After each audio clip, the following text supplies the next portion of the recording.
লেখা শেষ, কয়েকটা রাখতে হবে না, নিচে ইউনিকর্নের এখানে দিতে হবে না তো।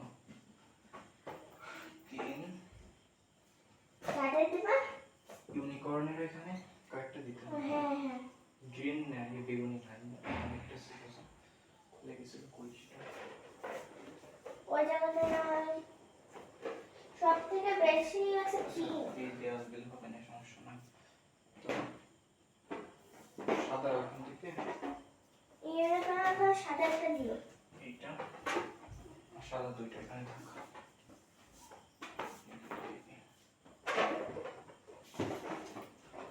এইগুলো কোথায় দিবেন